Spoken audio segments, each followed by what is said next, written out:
GFM, menebar cahaya sunnah.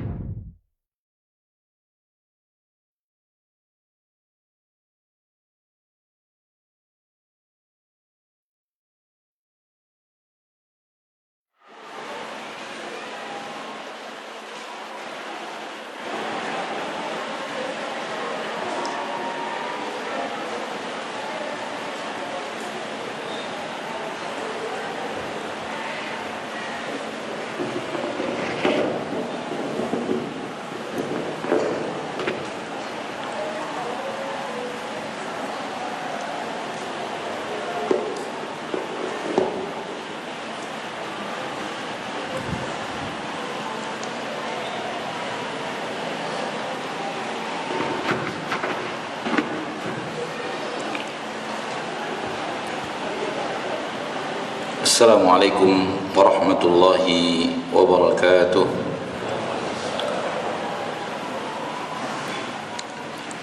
Innal hamdalillah nahmaduhu wa nasta'inuhu wa nastaghfiruh wa na'udzu billahi min shururi anfusina wa min sayyiati a'malina. Man yahdihillahu fala mudilla lahu ومن يضلل فلا هادي له أشهد أن لا إله إلا الله وحده لا شريك له وأشهد أن محمدا عبده ورسوله صلى الله عليه وعلى آله وأصحابه ومن تبعهم بإحسان إلى يوم الدين وسلم تسليما كثيرا. يا أيها الذين آمنوا اتقوا الله حق تقاته ولا تموتن إلا وأنتم مسلمون. يا أيها الناس اتقوا ربكم الذي خلقكم من نفس واحدة وخلق منها زوجها وبث منهما رجالا كثيرا ونساء واتقوا الله الذي تساءلون به والأرحام إن الله كان عليكم رقيبا. يا أيها الذين آمنوا اتقوا الله وقولوا قولا سديدا يصلح لكم أعمالكم ويغفر لكم ذنوبكم ومن يطع الله ورسوله فقد فاز فوزا عظيما. أما بعد فإن أصدق الحديث كتاب الله وخير الهدي هدي محمد صلى الله عليه وسلم وشر الأمور محدثاتها فإن كل محدثة بدعة وكل بدعة ضلالة وكل ضلالة في النار. معاشر المسلمين معاشر المسلمات rahimani wa rahimakumullah. Mari kita bersyukur kepada Allah tabaraka wa ta'ala, Rabbul Izzati wal Jalalah wa Rabbul Jabaruti wal Malakuti wal Kibriyai wal 'Azamah, yang terus mencurahkan kepada kita rahmat dan nikmatnya, menyayangi kita dan selalu memberikan anugerah-anugerah besar kepada kita setiap saatnya. Dan kita sebagai seorang hamba mustahil bisa menikmati hidup kecuali dengan rahmat dan nikmat Allah tabaraka wa ta'ala yang senantiasa Allah curahkan kepada kita.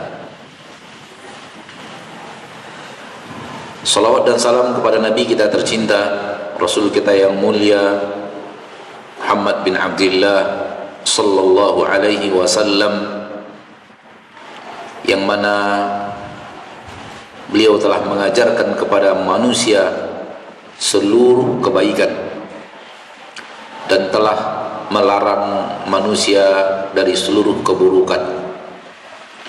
sehingga tidak tersisa kebaikan apapun yang belum diajarkan oleh Nabi kita tercinta Muhammad sallallahu alaihi wasallam, dan tidak ada keburukan apapun yang belum dilarang oleh Nabi Muhammad sallallahu alaihi wasallam. Inilah kesempurnaan agama Allah, inilah kesempurnaan syariat Allah yang Allah katakan di dalam Al-Quran, Al-Yawma akmaltu lakum dinakum. Hari ini aku sempurnakan untuk kalian agama kalian. Sempurna adalah agama, maka hal-hal yang berhubungan dengan agama semuanya telah sempurna. Tak ada lagi hal yang belum dibahas. Soal halal dan haram, apakah ini jalan yang Allah ridhoi atau jalan yang Allah benci? Apakah ini boleh kita kerjakan atau dilarang mengerjakannya? Apakah ini jalan ke surga atau jalan ke neraka? Apakah ini mengantarkan kita kepada ridho Allah atau mengantarkan kita kepada murka Allah? Semuanya lengkap.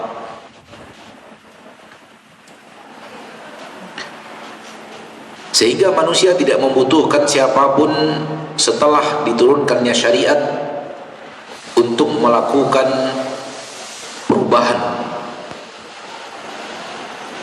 Untuk melakukan apa? Perubahan. Oleh karena itu, merubah-rubah sesuatu yang ada pada agama Allah adalah kebatilan. Merubah-rubah sesuatu yang ada pada agama Allah adalah kebatilan.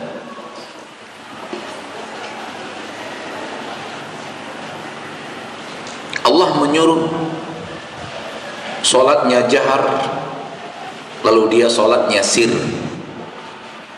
Allah menyuruh solatnya sir, lalu dia solatnya jahar. Ini namanya merubah. Allah menyuruh imamnya laki-laki, dia melakukan imam perempuan untuk laki-laki, maka ini namanya merubah. Termasuk Allah mengatakan boleh, dia mengatakan tidak boleh, atau sebaliknya Allah mengatakan tidak boleh, dia membolehkan. Maka ini namanya apa? Merubah. Yang seperti ini adalah kesesatan dan kebatilan.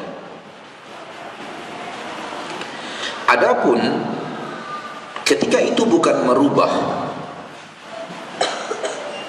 namun hanya mempermudah pemahaman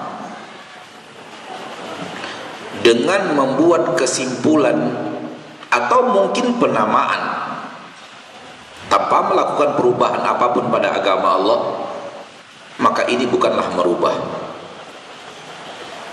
Maka ini bukanlah apa? Merubah. Tidak ada perubahan apapun pada agama Allah itu, namun hanya melakukan pemudahan untuk orang yang akan mempelajari agama itu. Contoh, ketika Rasul kita tercinta sallallahu alaihi wasallam mengajarkan sholat, Rasul tidak mengatakan ini rukun sholat, Rasul tidak mengatakan ini syarat sholat, Rasul tidak mengatakan ini syarat wajibnya sholat, ini sunat-sunat sholat. Rasul tidak mengatakan itu. Bukankah ketika kita mempelajari sholat, para ulama mau mengelompokkannya, ini rukun sholat, ini nggak boleh, dalam sholat nggak boleh tinggal, ini syarat sahnya sholat, kalau tanpa ini syarat sholat nggak sah, disebut syarat sahnya sholat. Apakah ini melakukan perubahan? Jawabannya tidak. Ini membahas agama Allah itu, namun untuk mempermudah yang mempelajari agama itu sendiri dengan pengelompokannya dan penamaannya. Bisa difahami? Baik. Dulu ketika Rasulullah SAW membacakan Al-Quran kepada para sahabat, belum ada tuh di dalam zaman Rasul ini namanya iqlab, ini namanya wajib bil gunnah, wajib dengan gunnah di sini. Ini namanya adalah ikhfa. Ini adalah namanya adalah idgham bila gunnah. Penamaan itu tidak ada. Namun praktek idghamnya, praktek ikhfa'nya, praktek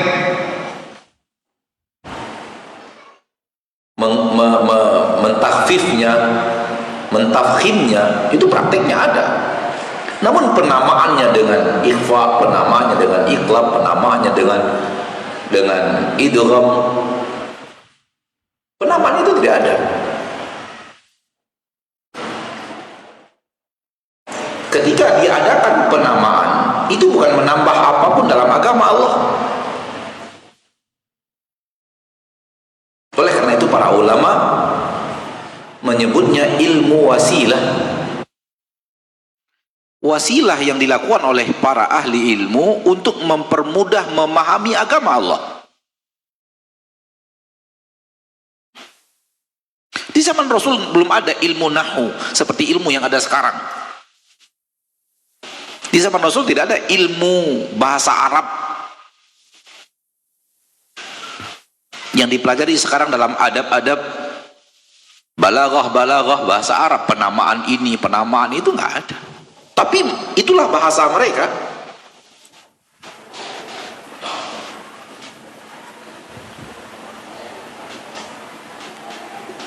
Pertanyaannya, ketika kita membaca Al-Quranul Karim sesuai dengan penamaan-penamaan yang kita pelajari dan mencoba mempraktekkannya, apakah berbeda dengan bacaan Al-Quran yang dibaca Rasul dan para sahabat? Jawabannya tidak, berarti tidak ada perubahan apapun. Ini membuktikan tidak ada perubahan apapun dalam agama Allah. Lalu kenapa kita butuh ikhfa penamaannya? Kenapa kita butuh iqlab? Kenapa kita butuh idgham? Kenapa kita butuh yang seperti itu? Ya, sarana kita untuk mempermudah pelajaran ilmu tersebut. Jadi pahami? Berbeda dengan yang tadi, yang pertama yang kita katakan kebatilan. Yang kebatilan itu adalah terjadi perubahan. Awalnya boleh, berubah menjadi tidak boleh. Awalnya haram, berubah menjadi halal. Terjadi perubahan pada agama Allah. Itu yang batin.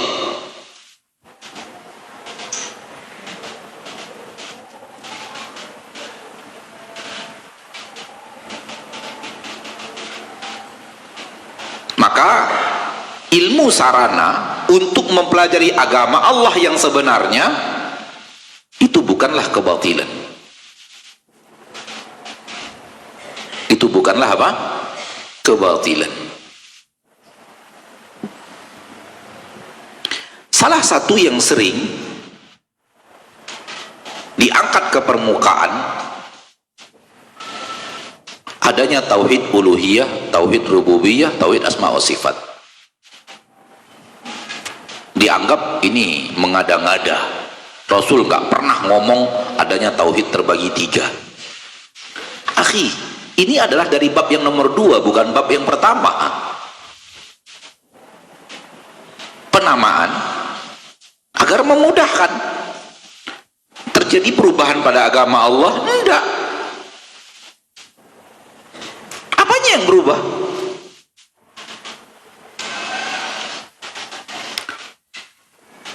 Para ulama membaca Al-Quranul Karim, mempelajari Al-Quranul Karim, memahami kitabullah Azza wa Jal, lalu kemudian melihat Allah ketika berbicara tentang dirinya di dalam Al-Quran terbagi 3. Ada tiga hal yang Allah berbicara tentang dirinya di dalam Al-Quranul Karim. Pertama, Allah bicara dia, nama dan sifatnya. Maka dinamakan ini tauhid asma wa sifat. Yang kedua, Allah berbicara apa yang Allah perbuat. Allah menurunkan, Allah menghidupkan, Allah mematikan.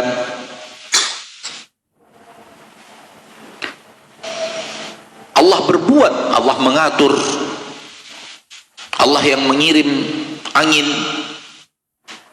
Allah yang menurunkan tentara, Allah yang mengalirkan air, Allah yang menumbuhkan tanaman, Allah yang memberi rezeki kepada kalian, Allah yang mengangkat orang yang Allah inginkan, menghancurkan orang yang Allah inginkan, memberikan kerajaan kepada orang yang inginkan, mencabutnya dari orang yang Ia inginkan. Perbuatan Allah, pengaturan Allah terhadap alam semesta. Maka dinamakan ini bab rububiyah dalam asma, dalam tauhid. Bicara Allah dia, namun tentang apa yang Allah lakukan kepada hamba-hambanya. Kemudian bab lain yang sangat besar di dalam Al-Quran, Allah berbicara tentang, hai manusia, kalian harus esakan Allah dalam peribadatan kalian kepada Allah. Salat kalian esakan Allah, menyembelih kalian esakan Allah, berdoa kalian esakan Allah, meminta bantuan kalian esakan Allah, meminta pertolongan, minta tolong hanya kepada Allah, serulah Allah satu-satunya, bernadarlah untuk Allah. Perbuatan hamba mengesahkan Allah dinamakan tauhid uluhiyah. Apanya yang berubah dari agama Allah?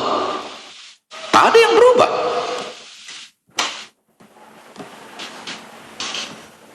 Bisa difahami? Maka dua bab tadi, dua bab yang berbeda. Satu melakukan perubahan, satunya mempermudah pemahaman. Antum tidak pernah mempelajari ilmu tauhid terbagi tiga, namun antum di dalam beribadah benar-benar kepada Allah, di dalam meyakini yang mengatur semua alam ini adalah Allah, dan memahami Allah itu punya nama-nama dan sifat-sifat seperti yang ada di dalam Al-Quran, dan antum yakini semuanya. Namun antum tidak pernah tahu apa itu pembagian asma wa sifat, rububiyah. Nggak ada masalah, nggak ada masalah. Sebagaimana dulu para sahabat ketika membaca Al-Quranul Karim, mereka tidak tahu ikhfa mana penamaan. Dari sisi apa? Penamaan. Ini ikhfa, ini iklab, ini tafkhim, ini tarqiq.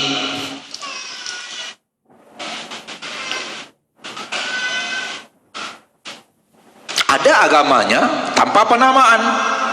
Generasi berikutnya butuh penamaan untuk memahami. Bisa dipahami kan?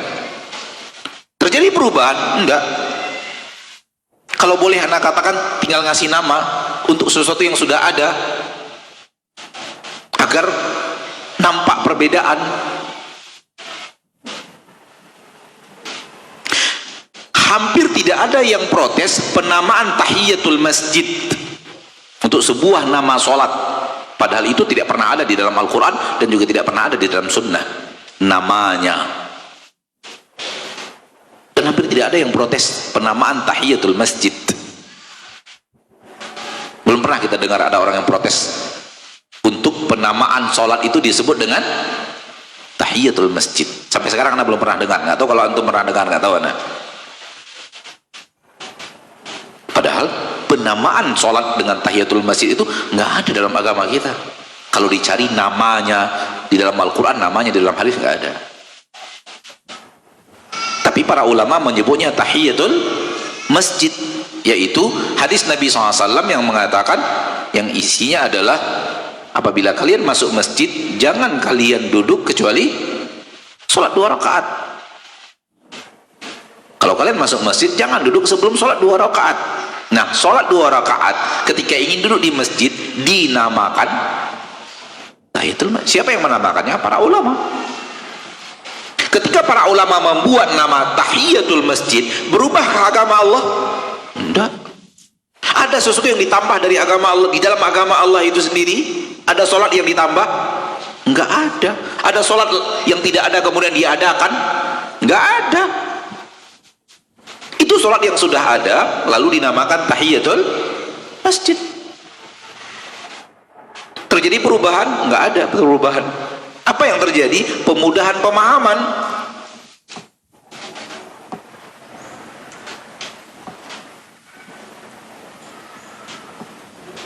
Maka Kalau kita paham ini, kita akan paham mana yang merubah, mana yang memudahkan.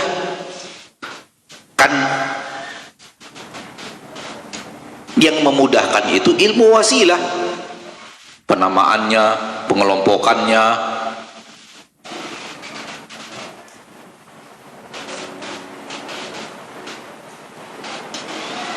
Baik.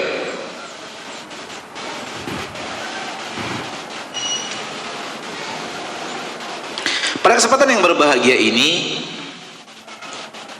Ana diminta untuk berbicara tentang salah satu sifat di antara sifat Allah, yaitu sifat hidup. Dan ini masuk ke dalam bab tauhid asma was sifat, nama dan sifat. Penamaannya kepada tauhid asma was sifat dari bab yang kedua. Karena Allah ketika bicara dirinya di dalam Al-Quran, Allah bicara nama dan sifatnya, kemudian Allah berbicara apa yang ia perbuat, dan Allah berbicara hamba harus bagaimana kepadanya. Ini dia asma wa sifat. Sebagian ulama mengatakan begini, itu hasil istiqra Kitabullah Azza wa Jalla, hasil memahami Al-Quran lalu dikelompokkan.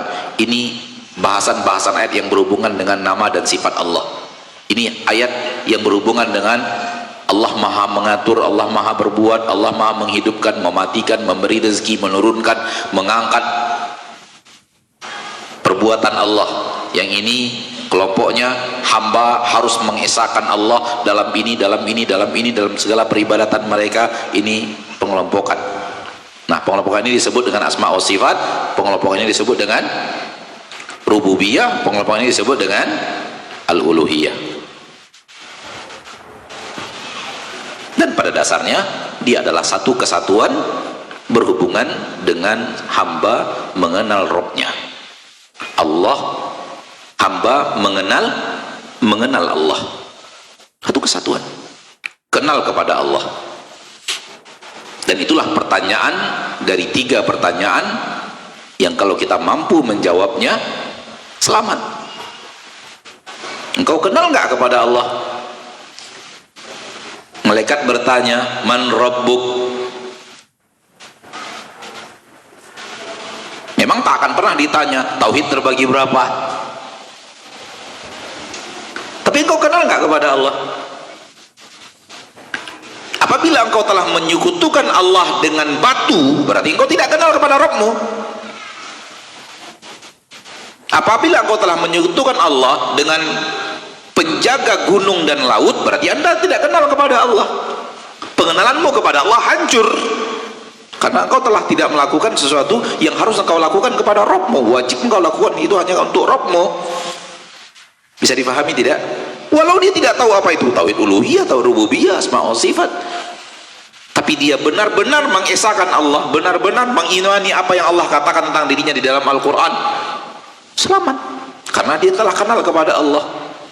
Dan kalau dia praktekkan itu dalam kehidupannya sehari-hari, insya Allah mendapat taufik dari Allah. Ketika malaikat bertanya kepadanya, man rabbuk, dia akan mampu menjawab, Rabbi Allah, Rabbku adalah Allah. Karena di dunia dia memang kenal kepada Allah.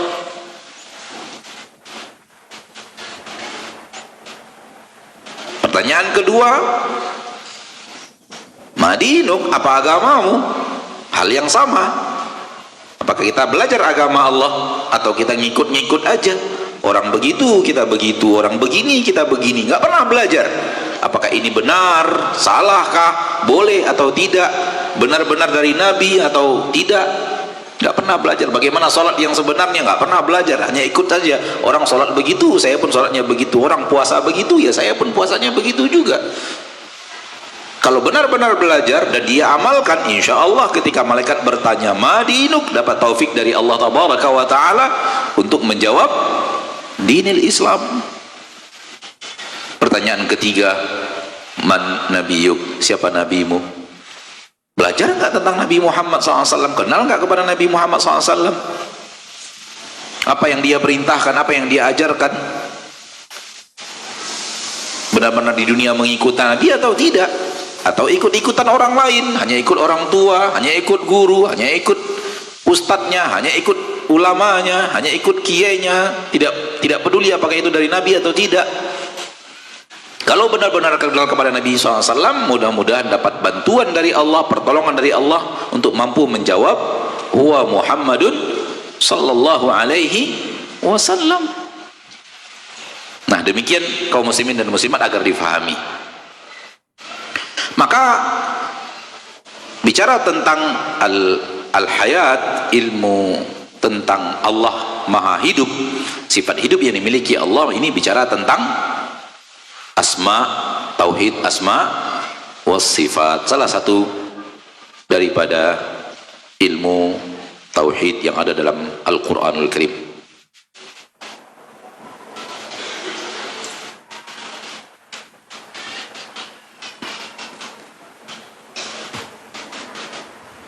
Allah adalah hal yang paling gaib dari seluruh yang gaib.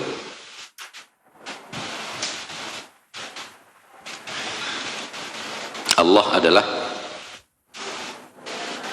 zat yang paling gaib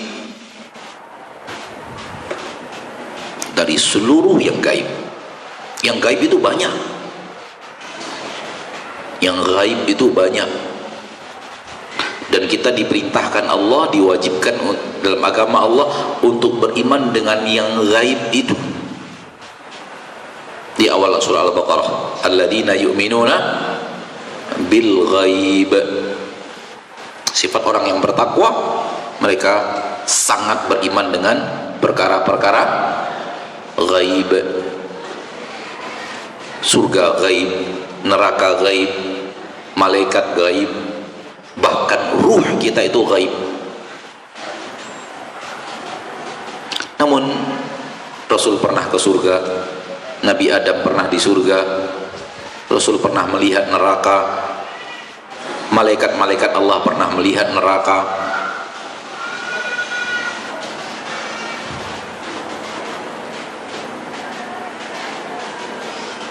Dan tak seorang pun yang pernah melihat Allah Subhanahu wa ta'ala.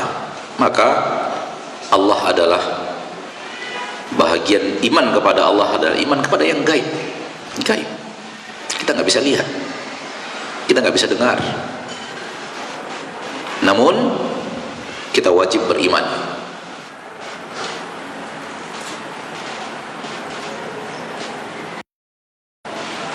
Kaidah berbicara tentang masalah gaib, jangan ngomong kecuali ada ayat atau hadis.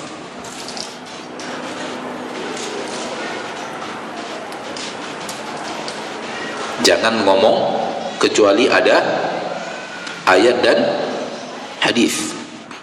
Adanya ayat atau hadis disebut dalil. Berbicara perkara gaib tanpa ada keterangan di dalam ayat-ayat Allah atau di dalam hadis-hadis Rasulullah SAW adalah kebatilan.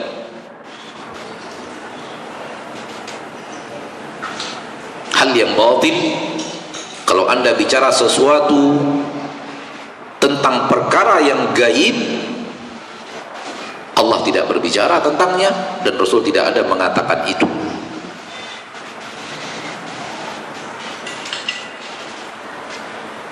Maka ini batil. Kenapa? Logikanya begini, Pak, kamu tahu dari mana? Kan nggak lihat, kan nggak dengar, kan nggak bisa meraba, lalu tahunya dari mana kok ngomong itu?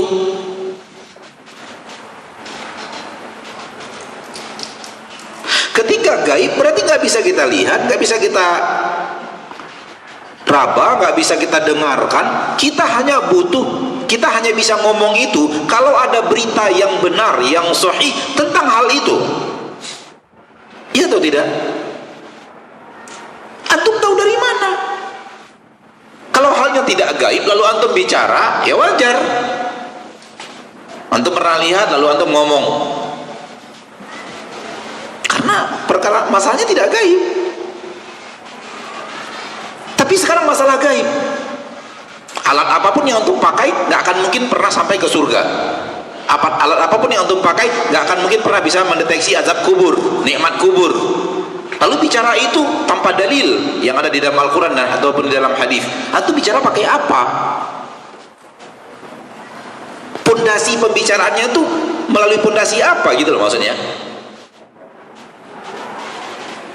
Kalau tidak ada, berarti ada dua kemungkinan. Antum ngikut-ngikut pembicaraan orang atau ngarang. Itu tidak. Dia sendiri nggak bisa, dia sendiri nggak tahu, dia sendiri nggak mengetahui. Lalu bagaimana caranya dia kok bisa ngomong? Ada dua kemungkinan. Dia pernah dengar orang lalu ikut-ikutan, belum tahu ya atau tidaknya, benar atau tidaknya, tapi dia pernah dengar lalu dia sampaikan, atau dia sendiri ngarang. Maka seluruh perkara yang gaib kalau tidak ada dalilnya batil, karena mungkin hanya ikut-ikutan kata orang, nggak tahu benar atau salahnya, atau dia sendiri ngarang. Dan dalam agama Allah tidak boleh ada karangan, tidak boleh ada ilmu tanpa dalil. Subhanallah. Maka ahlu sunnah di dalam bab yang gaib secara keseluruhan nyerah total kepada dalil, nyerah total kepada dalil. Gak bisa ngomong apa-apa kecuali ada keterangan di dalam Al-Quran, ada keterangan di dalam, tidak ada keterangannya, enggak. Ada keterangannya sahih, kita dengar dan kita terima, kita imani.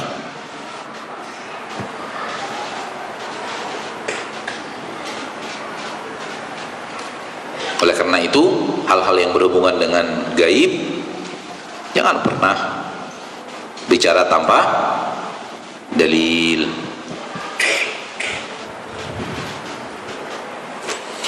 Hal lainnya dalam masalah gaib,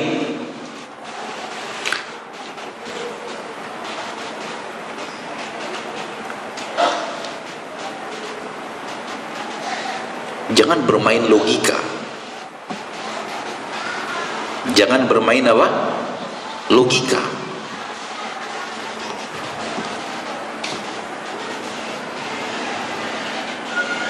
Logika tidak berfungsi kecuali pada sesuatu yang diketahui. Adapun sesuatu yang tidak diketahui, bagaimana logika akan bermain di situ? Semoga antum paham apa yang Anda maksud. Sesuatu yang diketahui, nampak, bisa disentuh, bisa dilihat, bisa diperhatikan, bisa, logika bisa bermain. Bisa dimainkan logika di situ. Kenapa? Barangnya nampak, barangnya bisa dideteksi. Walaupun mendeteksinya pakai alat pembesar gitu, sehingga yang sangat kecil itu terlihat jelas, tapi nampak walau menggunakan alat.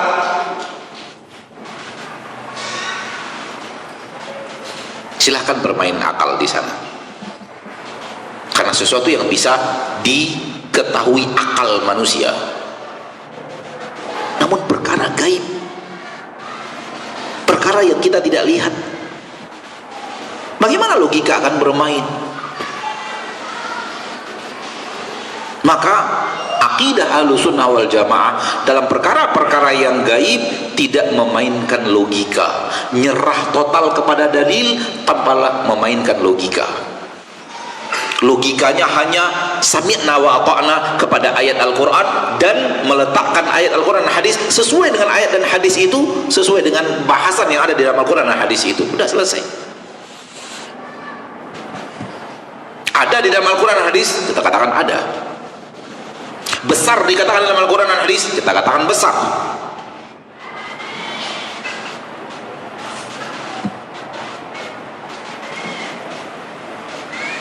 Arasy Allah, Ada di dalam Al-Quran dan hadis? Ada. Besar di dalam Al-Quran? Besar. Udah. Beriman kita sampai di situ.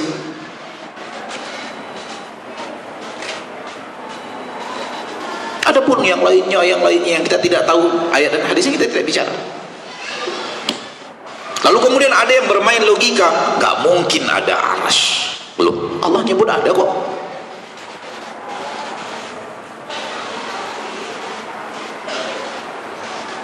Kalau ada nanti begini akan begini, itu main logika. Ahlu sunnah wal jamaah tidak memainkan logika dalam perkara-perkara yang gaib.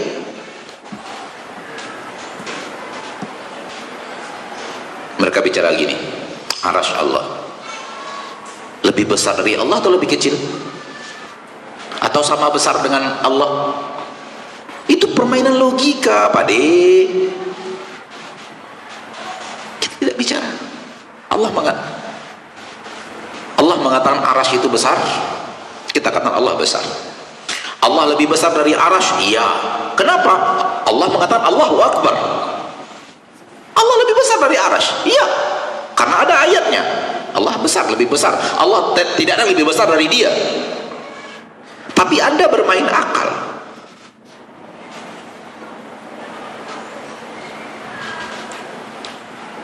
Kalau Allah lebih besar dari arasy, ya bagaimana mungkin Allah di atas arasy? Kalau arasy itu sama besar dengan Allah, berarti Allah tidak akbar. Kalau Allah lebih kecil daripada arasy, salah Al-Quran. Itu permainan akal semuanya. Paham tidak itu? Ahlus sunnah tidak bermain akal di alam gaib, menyerah total kepada dalil. Apa yang ada di dalam Al-Quran diimani, apa yang ada di dalam hadis diimani, dan pembicaraan mereka 100% munsab, terfokus kepada apa yang ada di dalam Al-Quran dan hadis. Kalau mereka bermain logika, kita tidak bermain logika, kita hanya bermain dalil, dan kita akan selamat insya Allah. Karena dalil itu datang dari ayat-ayat Allah atau hadis-hadis Rasulullah Sallallahu Alaihi Wasallam. Kenapa kita berani mengatakan Allah lebih besar daripada arasy? Bukan logika, karena ada ayatnya Allahu Akbar.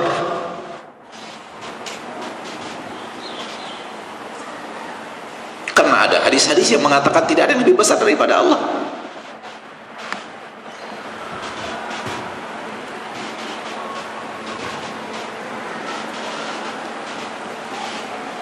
Sifat hidup adalah sifat dzatiyah, sifat zat.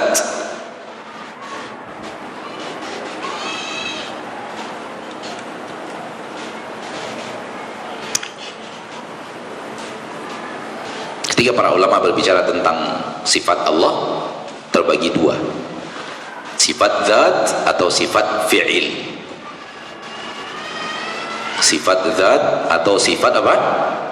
Fi'il. Dan pembagian ini kembali kepada awal yang Anda katakan tadi. Apakah pembagian itu merubah atau mempermudah? Ini bagian daripada yang kedua, bukan merubah. Allah ketika bicara dirinya di dalam Al-Quran, ada yang berbicara dirinya tentang dianya, ada yang berbicara dirinya tentang apa yang dia perbuat. Kalau masalah tauhid tadi, asma wa sifat dan rububiyah. Sekarang ketika bicara sifat Allah, ada yang berhubungan dengan zat, ada yang berhubungan dengan fi'il. Yang berhubungan dengan zat disebut, dikelompokkan oleh para ulama, sifat zatiyah. Kemudian yang berhubungan dengan perbuatan Allah kepada makhluk disebut dengan sifat fi'liyah, perbuatan Allah. Tidak ada perubahan apapun karena Allah bicara zatnya, Allah bicara perbuatannya, fi'ilnya subhanahu wa ta'ala di dalam Al-Quran. Pengelompokan itu hanyalah ilmu sarana, memudahkan pemahaman, bukan merubah-rubah agama Allah.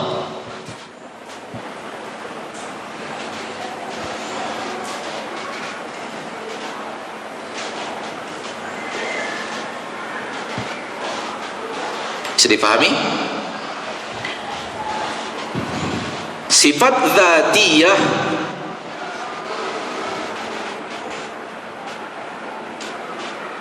tidak ada sifat dzatiyah yang lebih mencakup segala-galanya lebih daripada sifat hidup.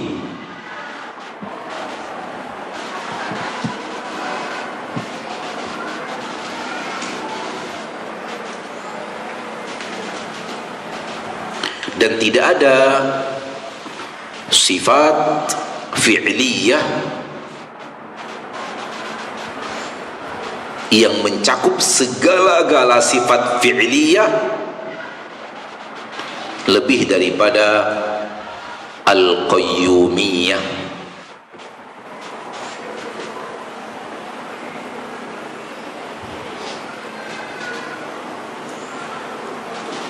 Maka nama Allah Al-Hayy di dalamnya terdapat kesempurnaan seluruh sifat dzatiyah, dan nama Allah Al-Qayyum di dalamnya terdapat seluruh kesempurnaan yang berhubungan dengan fi'liyah. Oleh karenanya dua nama itu Allah gabungkan dalam ayat terbesar di dalam kitabullah azza wa jalla. Ayat apa? Ayat apa? Ayat kursi.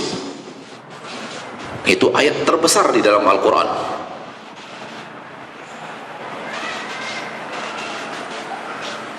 Ayat mencakup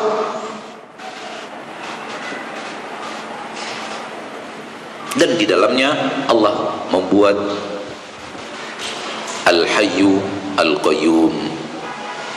Allahu la ilaha illa huwa Al-Hayyu Al-Qayyum. Yang satunya kesempurnaan sifat dzatiyah, yaitu Al-Hayah, hidup, maha hidup, ada di dalam nama Al-Hayyu, dan di dalamnya terdapat kesempurnaan seluruh sifat fi'liyah, ada di dalam nama, dalam sifat Al-Qayyumiyah yang ada pada nama Allah Al-Qayyum. Al-Qayyumiyah itu apa, Ustaz? Al-Qayyumiyah itu Allah yang melakukan segala-galanya, Allah yang mengatur segala-galanya, Allah yang segala-galanya kepada makhluk. Itu dia Qayyumiyah. Melakukannya seorang diri tanpa ada yang membantu.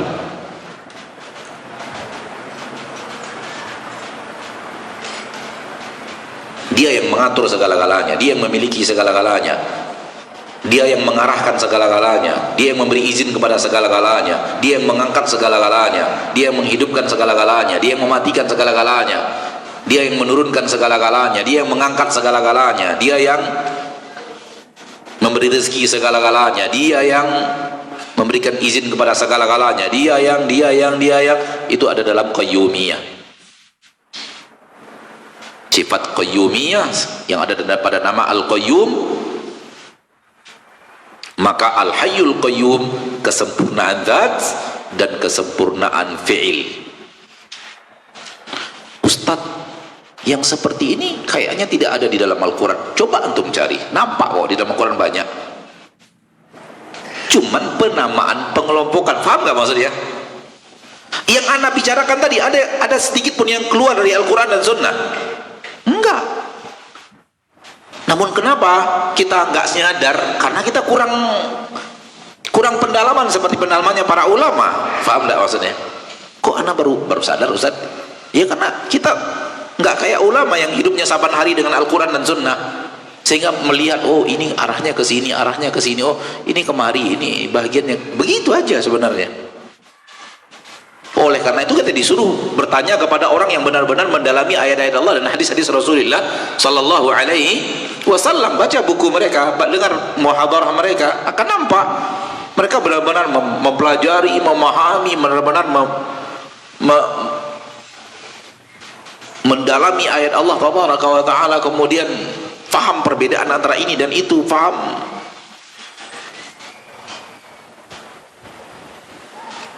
Baik. Sifat al-haya hidupnya Allah tabaraka wa taala, pembicaraan tentangnya di beberapa poin. Poin pertama,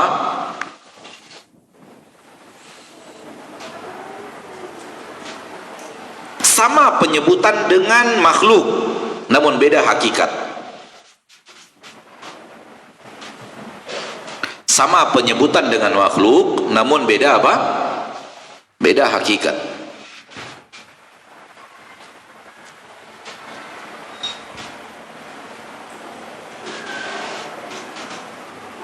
Dan ini suatu hal yang tidak terlarang.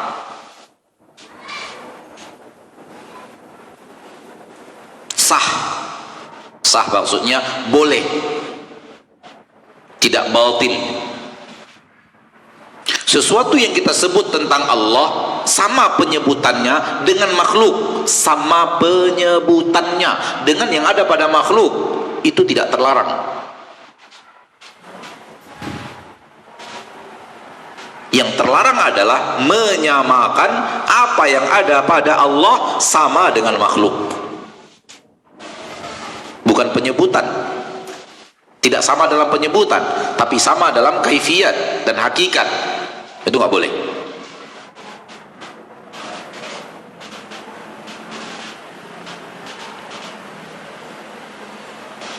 Ketika kita menyebut sifat Allah hidup, bukankah makhluk juga hidup? Ya atau tidak? Allah hidup, makhluk hidup. Loh, kok sama? Jawabannya sama dalam penyebutan, tak sama dalam hakikat dan kaifiyat hidup. Ini kaidah besar yang kalau faham kaidah ini akan banyak sekali syubhat yang mental. Tak faham kaidah ini banyak syubhat yang datang. Boleh sama penyebutan antara yang ada pada Allah dengan yang ada pada makhluk, itu tidak menyamakan Allah dengan makhluk. Yang terlarang benar-benar menyamakan Allah dengan makhluk dalam hakikat dan kaifiyat. Allah melihat, ya atau tidak? Manusia melihat, ya atau tidak? Malaikat melihat, ya atau tidak? Makhluk Allah selain manusia banyak di alam semesta ini, mereka melihat. Kok sama melihat? Allah melihat, manusia melihat, malaikat melihat, makhluk-makhluk yang lain juga melihat. Kok sama Allah dengan makhluk? Sama penyebutan, tak sama dalam hakikat. Allah mendengar, manusia mendengar, selain manusia juga mendengar. Kok sama antara Allah dengan makhluk? Sama penyebutan, tak sama dalam hakikat. Kita tidak pernah menyamakan sama melihatnya Allah dengan melihatnya makhluk. Enggak, beda jauh. Namun sama-sama melihat. Manusia dengan keterbatasannya dan Allah tanpa batas. Mendengar juga demikian, manusia dengan keterbatasannya dan Allah mendengar segala-galanya, sehingga tak ada yang tak didengar oleh Allah. Antum dekat ana, dengar tadi apa yang ana ucapkan sebentar ini dengan suara halus? Apa yang ana ucapkan?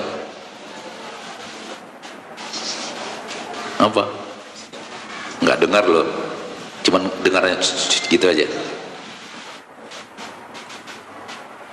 Yang baru ana ucapkan sebentar ini, yang antum cuma dengar, Allah mendengarnya. Padahal antum di dekat ana, ini dekat ana, nggak dengar apa yang ana ucapkan. Allah mendengarnya. Bukankah itu artinya Allah bersama kita? Antum saja yang sedang bersama ana nggak dengar, Allah mendengarnya. Bukankah itu artinya Allah sedang bersama kita? Ini makna kebersamaan Allah bersama makhluk. Bukan ada Allah di samping ana, lebih dekat kepada ana. Bukan.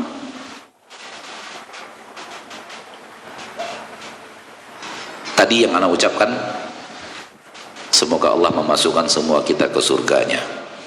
Jadi yang ana ucapkan tadi, udah dengar? Udah dengar. Ana ingin membuktikan saja bahwa antum saja yang sedang bersama ana mendengar juga tapi nggak mendengar, punya sifat mendengar tapi tidak mendengar apa yang ana ucapkan dengan kalimat yang sangat dengan suara yang sangat halus. Sementara Allah mendengarnya. Sementara Allah mendengarnya. Walaupun Allah di atas arsy.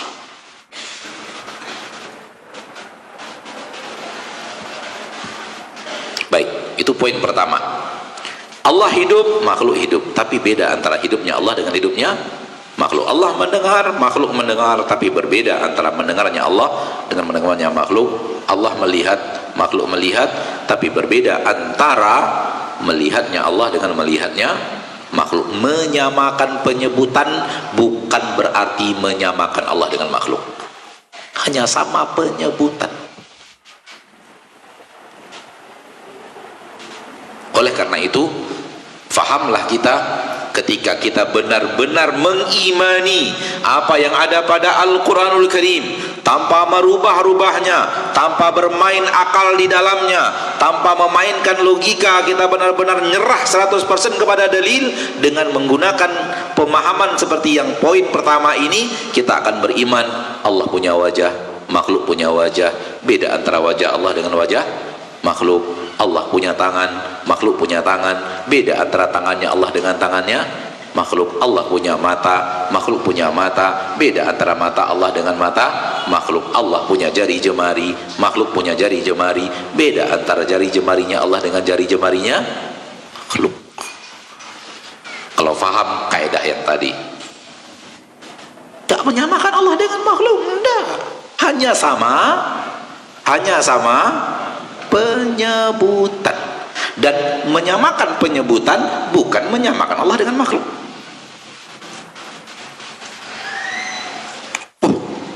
Gak mungkin Allah punya tangan, sama dong dengan tangan manusia. Enggak, kita nggak nyamakan dengan tangan manusia, hanya sama penyebutan.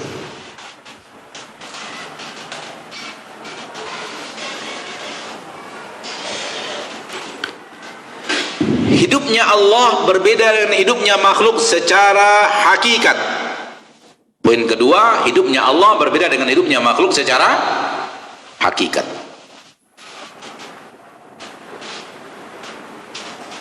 Yang diantara yang kita ketahui bedanya ada di mana? Pertama, makhluk hidup sebelumnya dia pernah tidak hidup.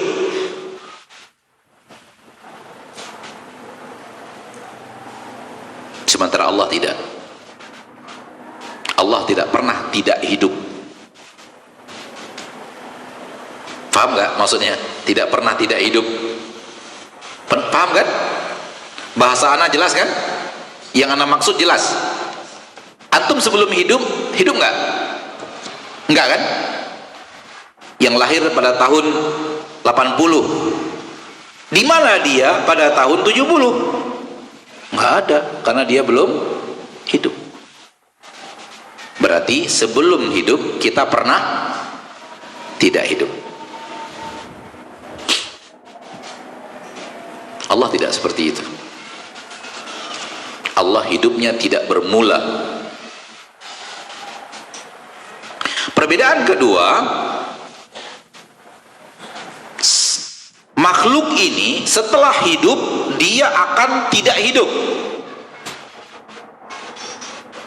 Paham nggak? Kita sekarang hidup, kita akan tidak hidup lagi. Orang yang meninggal pada tahun 2000, apakah sekarang dia hidup? Orang yang meninggal pada tahun 2000, apakah sekarang dia hidup? Tidak hidup, meninggal. Berarti setelah hidup kembali tidak hidup. Itu tidak ada pada Allah. Allah tidak pernah memiliki akhir hidup, tidak pernah memiliki batas hidup kemudian berubah menjadi tidak hidup. Ini yang disebut, istilah ini yang disebut penyebutan istilahnya disebut istilah azali, tidak bermula dan tidak berakhir.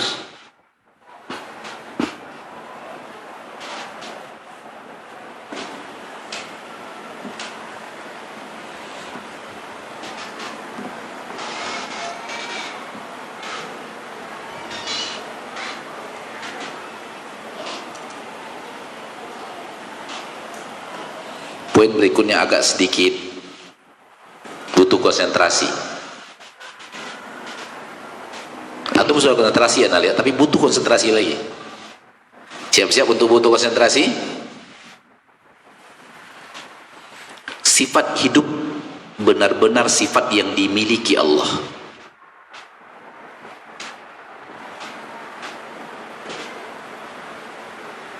Sementara sifat hidup makhluk bukanlah sifat yang dia miliki.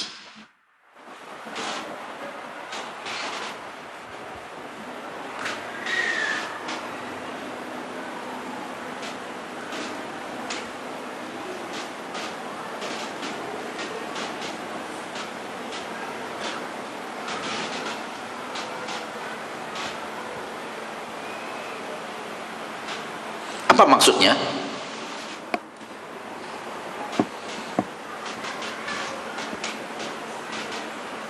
Siapa yang paham? Sebelum Ana mengatakan apa maksudnya, yang ikhwan-ikhwan yang di sini siapa yang paham?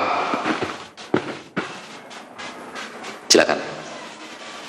Betul.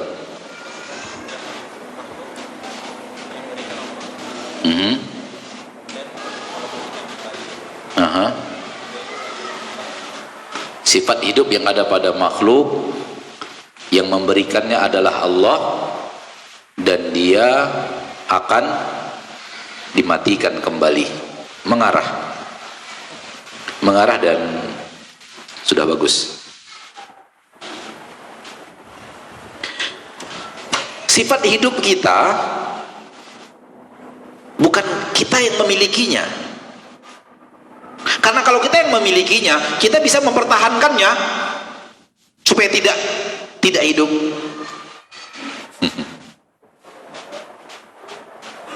Ternyata kita hanya dikasih, nanti diambil lagi, nanti dikasih lagi, ya atau tidak? Berarti kita tidak pemilik sebenarnya. Pemilik sebenarnya hidup kita adalah Allah, bukan milik kita.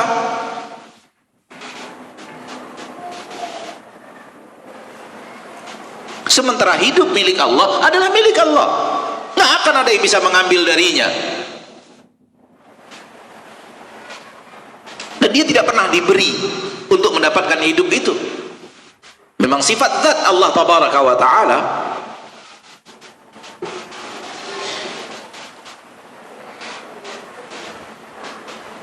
Dan ini bentuk perbedaan antara sifat hidupnya makhluk dengan sifat hidupnya Allah.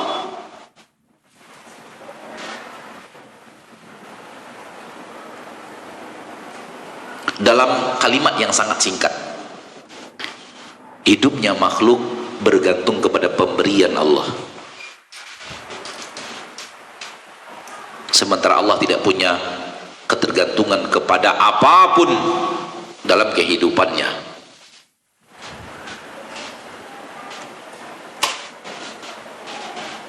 Ketika Allah berikan, ya kita hidup. Ketika Allah akan ambil lagi, ya kita nggak hidup. Ya atau tidak?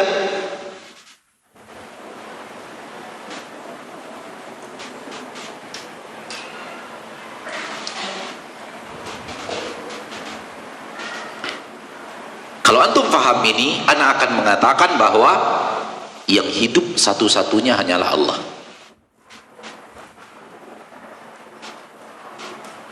Yang lainnya diberikan hidup, yang lain selain Allah dihidupkan. Semoga antum paham yang ana maksud. Paham atau tidak? Yang hidup satu-satunya hanyalah Allah. Oleh karena itu Allah berfirman di dalam Al-Quran, wa tawakkal 'alal hayyil ladzi la yamut. Bertawakallah engkau kepada yang hidup, Allah yang hidup, yang tidak ada lagi, yang tidak mati. Hidup yang seperti ini hanya Allah satu-satunya. Satu-satunya hanya Allah. Berarti yang hidup hanya Allah. Selain Allah dihidupkan. Hidup karena dihidupkan, bukan karena murni hidup. Oleh karena itu Allah berkehendak, kullu nafsin dha'iqatul maut. Semua yang bernyawa akan merasakan kematian. Karena Allah berkehendak, kalian yang hidup ini harusnya kalian sadar, kalian dihidupkan, bukan murni hidup. Karena ada yang menghidupkan kalian, dan kalian tergantung kepada yang menghidupkan kalian itu. Kalau suatu saat dia tidak ingin kalian hidup, ingin mencabut hidup dari kalian, kalian pasti akan tidak hidup, meninggal, mati.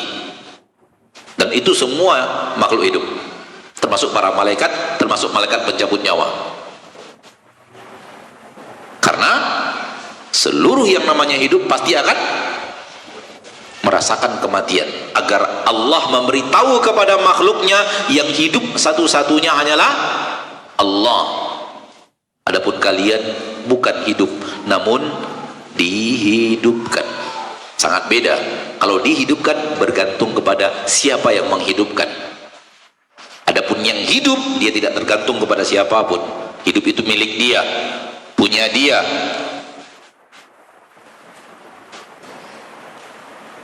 Sangat jelas insya Allah, nggak sulit untuk difahami. Ini dia yang disebut dengan hayatun mustaqillatun qaimun binafsihi. Hidup yang benar-benar permanen, berdiri pada zatnya Allah, ada pada zatnya Allah. Karena zatnya Allah itu tidak bermula dan tidak berakhir, maka hidupnya Allah ada pada zatnya itu yang tidak bermula dan tidak berakhir, yang tidak didahului oleh kematian dan tidak diakhiri oleh kematian. Adapun makhluk yang hidup, sebelum dia hidup, dia pernah tidak hidup. Setelah dia hidup, dia akan kembali kepada tidak hidup. Namun setelah itu, dia dihidupkan kembali. Maka dalam kehidupannya yang pertama dan kehidupannya yang kedua sama, hanya dia diberi hidup. Hidup itu bukan punya dia.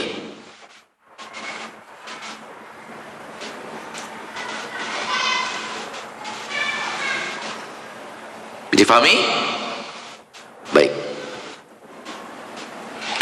Tadi sempat kita katakan bahwa sifat hidup di Allah ini adalah kesempurnaan seluruh yang ada pada sifat zat. Ana sengaja mengakhirkannya untuk membahasnya di bagian akhir. Maksudnya adalah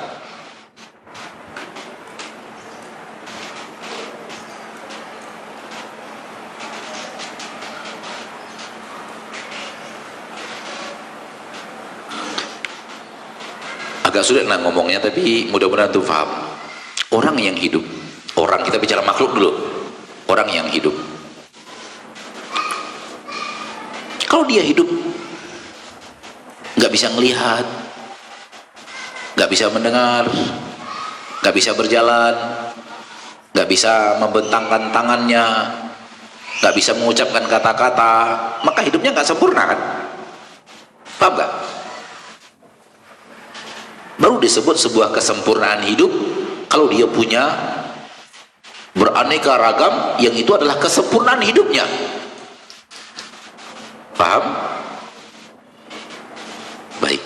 Kalau antum paham secara kalimat penyebutan, tidak sama dengan makhluk, menyamakan Allah dengan makhluk, pahami bahwa Allah hidup.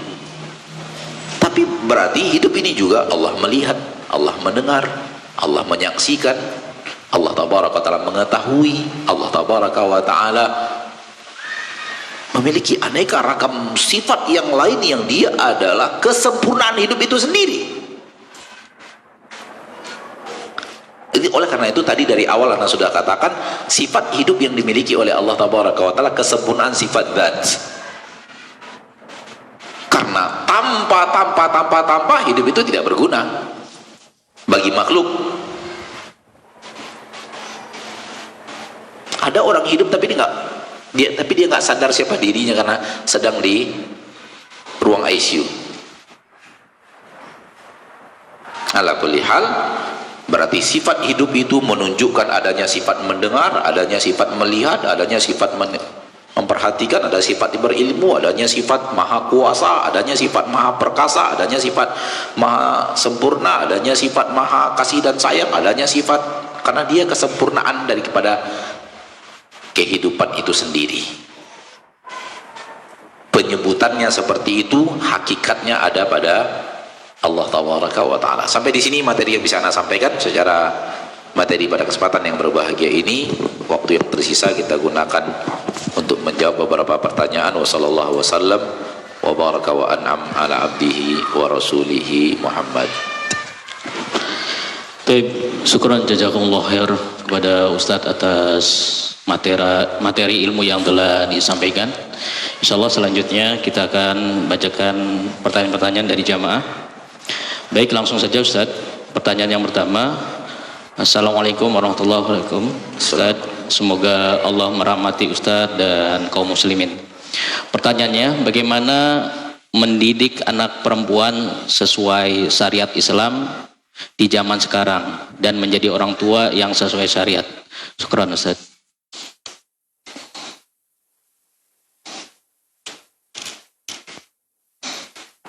Mendidik anak larinya kepada amal ma'ruf dan nahi mungkar, larinya kepada amal ma'ruf dan nahi mungkar, karena tarbiyah anak itu bahagian daripada bab itu. Maka secara garis besar ajak dia kepada aneka ragam kebaikan yang kita tahu dan larang dia dari aneka ragam kemungkaran yang kita tahu, apatah lagi kita tahu dia melakukannya, apatah lagi pernah terlihat dia melakukannya. Maka jangan pernah berhenti menasihati dari suatu perbuatan anak yang batil, yang haram. Sampaikan kepada dia, ini tidak boleh. Ulang lagi, ini tidak boleh. Sampaikan lagi kalau kita tahu dia melakukannya. Karena itu tugas kita sebagai seorang orang tua. Dan kita sebagai orang tua menambah ilmu dalam mengetahui yang hak dan yang batil. Sesuai dengan ilmu yang kita ketahui, kita transfer kepada anak. Dan Allah tidak membebankan kita kecuali sesuai dengan apa yang Allah berikan kepada kita.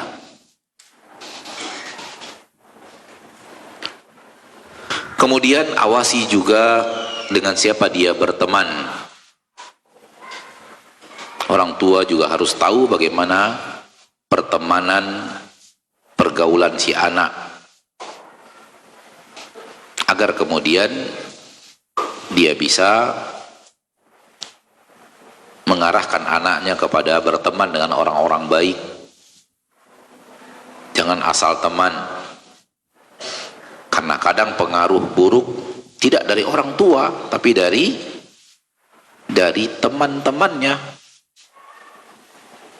Makanya hendak kita tahu dengan siapa dia bersahabat karib, dengan siapa dia pergi, dengan siapa dia pulang.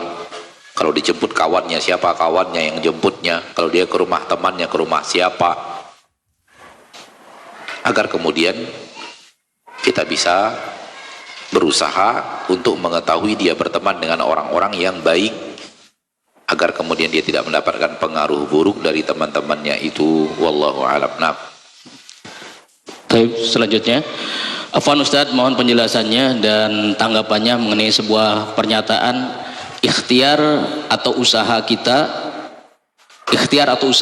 kita juga yang menggerakkan adalah Allah atas izin Allah.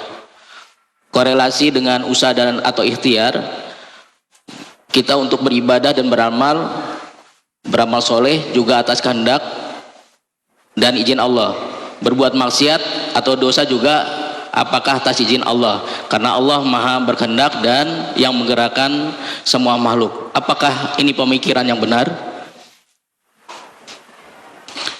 Tentang masyiah, Allah menyebut di dalam Al-Quran Allah punya masyiah, dan Allah juga menyebut di dalam Al-Quran makhluk punya masyiah. Allah punya keinginan, makhluk juga punya keinginan. Allah tidak menafikan bahwa makhluk punya keinginan. Namun di dalam ayat yang lain Allah mengatakan keinginan kalian wahai makhluk tidak akan terwujud kecuali Allah juga menginginkan. Kecuali Allah juga apa? Menginginkan.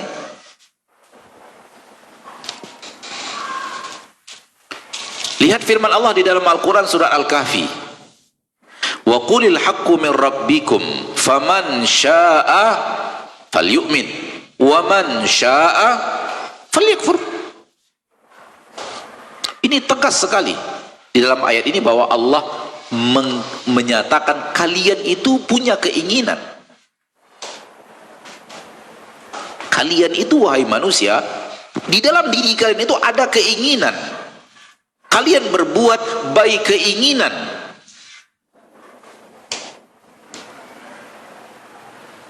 Telah datang kepada kalian kebenaran. Yang ingin beriman silahkan beriman, yang ingin kafir silahkan kafir. Iman dan kafir Allah letakkan dua-duanya baik keinginan, menunjukkan bahwa Allah mengokohkan bahwa makhluk punya kemampuan menginginkan, punya kemampuan memilih, punya kemampuan berikhtiar dia mau yang mana. Allah mengklaim, menyatakan di dalam Al-Quran itu ada, dimiliki oleh makhluk. Oleh karena itu orang yang menafikan keinginan makhluk, mengatakan semuanya keinginan Allah, batil. Batil nassan, secara nas batil karena tidak sesuai dengan nas, dan kenyataan kehidupan pun batil. Di dalam kehidupan kita menyatakan dengan sejelas-jelas, kita merasakan dengan sejelas-jelasnya, kita berbuat baik keinginan, ya atau tidak? Kita nggak dipaksa oleh Allah. Ada di antara antum sekarang ini yang hadir di majelis ini aneh, Ustaz. Anak, apa yang aneh? Saya keluar rumah tadi, saya maunya ke mall, tapi kaki saya nggak bisa gerak ke mall, dia geraknya ke masjid Al-Jihad. Ada nggak? Tolong tunjuk tangan kalau ada yang seperti itu agar anak berhenti berdakwah.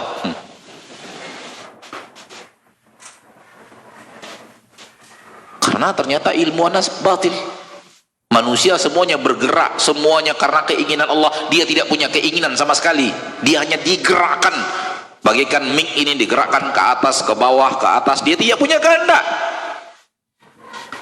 dia tidak ingin ke kanan, anak yang membuatnya ke kanan.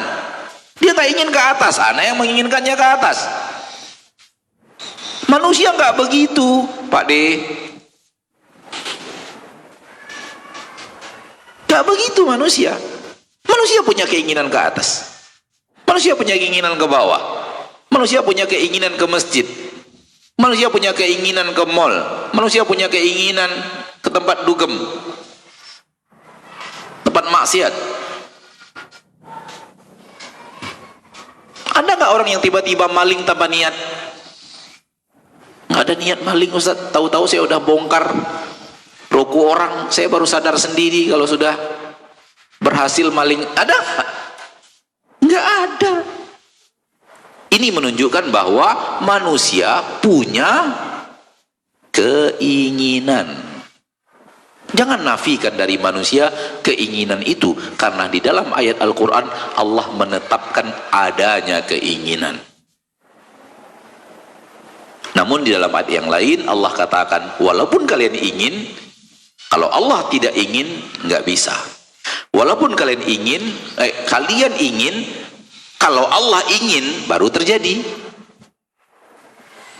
Liman syaa minkum ayyastaqim, barang siapa di antara kalian yang ingin, tetap loh ingin, ayyastaqim, silahkan dia lanjutkan keinginannya untuk istiqamah. Istiqamah, taat pun baik keinginan, melalui keinginan manusia untuk istiqamah. Silahkan lanjutkan.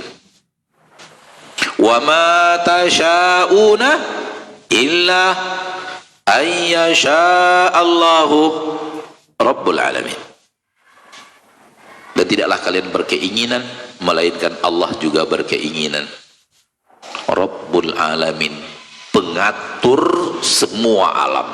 Berarti dia yang ngatur keinginan kalian terjadi atau tidak terjadi. Kalau ia inginkan kalian inginkan terjadi, ia inginkan terjadi, dia ngatur terjadi keinginan kalian itu. Kalau kalian ingin, dia tidak ingin, tidak terjadi. Kenapa? Dia Rabbul Alamin. Allah Rabb, bukan kalian. Allah yang ngatur. Maka ketaatan yang terjadi diawali dengan keinginan manusia untuk melakukannya, dan Allah inginkan yang maha mengatur untuk terjadi. Hal yang sama dengan maksiat, diinginkan manusia untuk berbuat maksiat, Allah inginkan untuk terjadi, maka terjadi. Karena ternyata ada ketaatan yang diinginkan manusia terjadi, Allah inginkan tak terjadi, maka tak terjadi.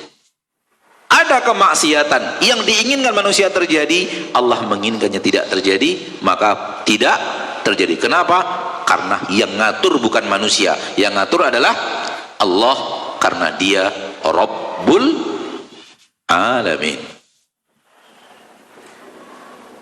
Oleh karena itu, ketaatan dan maksiat kita ada 4. Ketaatan dan maksiat kita ada 4. 1. Ketaatan yang kita inginkan dan terjadi. 2. Ketaatan yang kita inginkan tidak terjadi. Maksiat yang kita inginkan dan terjadi. Maksiat yang kita inginkan dan tak terjadi. Keempat-empatnya kita inginkan. 2-nya terjadi, 2-nya tidak terjadi. Kenapa? Karena tidak semua yang kita inginkan terjadi bisa kita wujudkan terjadi. Yang mengatur dia terwujud atau tidak terwujud adalah Rabb semesta alam. Dan maha suci Allah ketika menjadikan 3-nya adalah pahala, 1-nya adalah maksiat. 3-nya adalah pahala, 1-nya adalah maksiat. Pahala yang mana? Ketaatan yang diinginkan manusia terjadi dan terjadi, Allah menginginkannya juga terjadi. 2, ketaatan yang diinginkan manusia terjadi namun tak terjadi, itu pahala. 3, kemaksiatan yang diinginkan terjadi namun kemudian tak dijadikan, tak terjadi, itu pahala. Hanya 1 yang dosa, maksiat yang diinginkan manusia terjadi lalu Allah takdirkan terjadi, itu maksiat. 3-nya pahala, 1-nya maksiat. Maka jalan ke surga lebih lapang daripada jalan ke neraka. Wallahu a'lam. Baik, selanjutnya tentang sifat 20 wajib bagi Allah, apakah itu sahih? Adakah dalil sahihnya? Syukran Ustaz. Ya tinggal cari dalilnya. Kalau tak bertemu dalilnya, maka jangan berkata-kata. Kalau anda tak bertemu dalilnya, maka tak berani mengimani seperti itu, karena tidak ada dalilnya yang membatasi sifat 20 untuk Allah.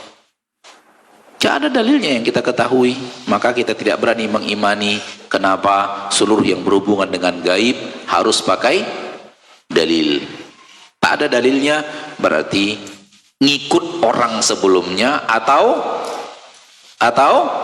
ngarang. Bagaimana nanti kalau ada yang ngarang 50? Bagaimana nanti kalau ada yang ngarang 75? Kalau soal karang bisa dikarang-karang aja. Kata mereka, inilah kemampuan logika manusia untuk bicara Allah. Itu kan menurut Anda. Menurut Anda sesuai dengan apa yang Anda dapatkan dari guru Anda. Dalilnya ada di mana?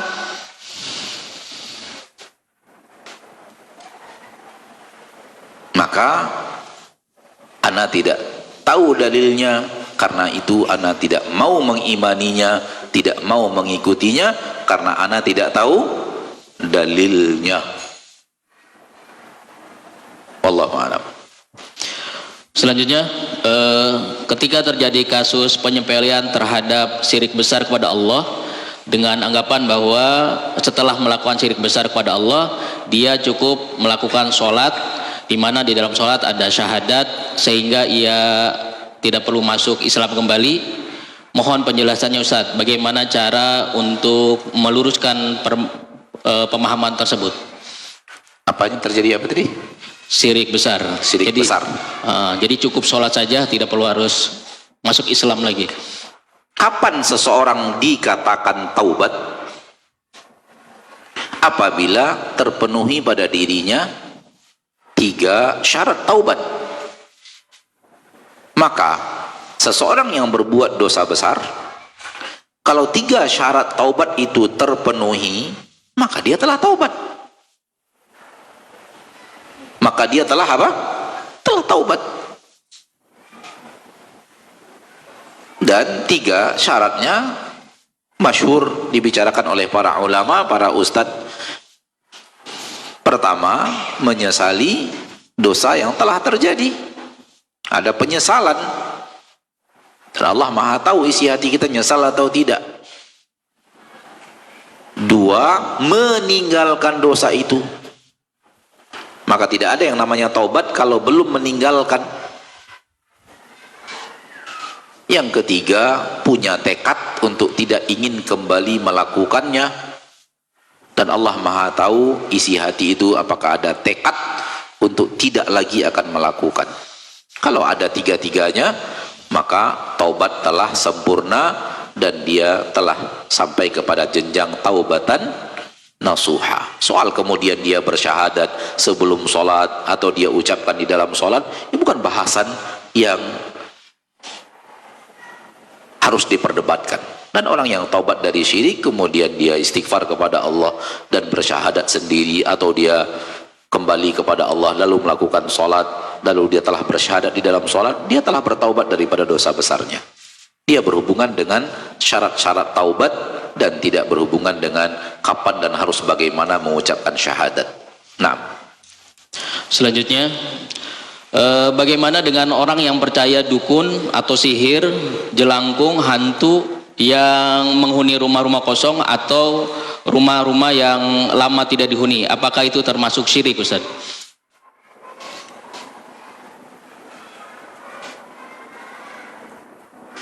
hantu.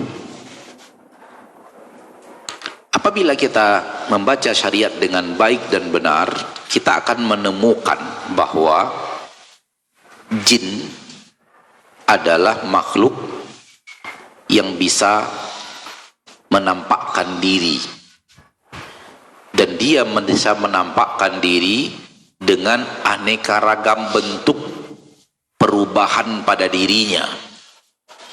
Dia bisa mendatangkan dirinya, memperlihatkan dirinya bagaikan ayah kita yang sudah wafat. Dia bisa mendatangkan dirinya dalam bentuk Buya Hamka misalnya, bisa. Karena Nabi mengatakan syaitan itu tidak bisa menyerupai aku. Berarti selain Rasul bisa. Maka di sini ada kemampuan syaitan untuk merubah-rubah wujud dirinya, bentuk ini, bentuk ini, bentuk ini, gitu. Dan dia juga pernah datang di tengah orang kufar Quraisy, membentuk dirinya bagaikan salah seorang di antara mereka, orang yang mereka ketahui, padahal sebenarnya itu adalah syaitan. Maka hantu yang disebut oleh manusia dalam bahasa kita itu adalah jin yang menampakkan diri. bukan ruh gentayangan yang balik dari alam kubur, arwah penasaran dan semacamnya. Itu tidak ada. Kalau ataupun orang yang mati di sana sekian pekan yang lalu, kemudian nampak dia sedang ada di sana, bukan dia di alam barzakh dan tidak kembali ke alam dunia, namun jin sedang mewujudkan diri dalam bentuk dia. Paham? Tetangga kita yang sudah wafat 3 hari yang lalu, kok malam itu saya ngelihat dia main ayunan di depan rumahnya. Bukan dia, tapi jin yang merubah diri menjadi bentuk dia. Sementara dianya ada pada alam yang tidak kembali lagi ke alam dunia. Kalau kita faham itu, fahamlah kita sebenarnya hantu itu tak ada. Tak ada makhluk khusus bernama hantu. Yang ada jin dan manusia. Yang ada jin dan manusia. Hantu itu apa? Jin yang mewujudkan diri dalam bentuk sesuatu. Dan dia bisa merubah-rubah dirinya. Oleh karena itu, bisa aja dia mewujudkan dirinya kepala terbang tanpa badan, badan jalan tanpa kepala. Ya kan? Nah. Meyakini adanya hantu, kalau meyakininya seperti ini, nggak ada masalah. Meyakini bahwa jin bisa merubah-rubah bentuk dan dia ingin nakut-nakuti kita, ya nggak ada masalah. Hantu maknanya begini. Tapi kalau hantu maknanya adalah penjaga yang kita harus beretika kepada hantu itu nggak boleh. Nggak boleh. Kalau harus sampai mempersembahkan sesuatu untuk hantu itu, berubah menjadi syirik. Maka ada penjaga pohon yang harus dipersembahkan sesuatu, ada penjaga laut yang harus menyembelihkan ayam, ada penjaga ini yang harus menyembelihkan sapi, ada penjaga sungai ketika membuat jembatan harus sembelih sapi, dan itu nggak boleh. Ya.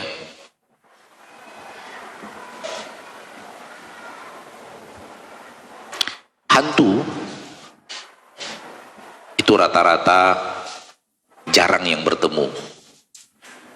Ada tapi jarang.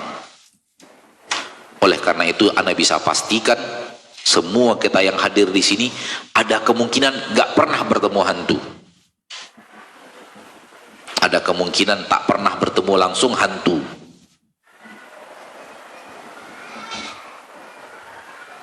Kalau ataupun ada di antara kita yang hadir di sini pernah bertemu hantu, jin yang tadi mau merubah wujud, paling 1, 2, 3 orang aja. Ana yakin nggak sampai 10 orang dari yang hadir sekarang. Oleh karena itu, sebenarnya hantu itu hanya cerita-cerita. Sebenarnya itu hantu itu hanya apa? Cerita-cerita. Kejadian untuk 1 orang, ceritanya sampai 100.000 orang.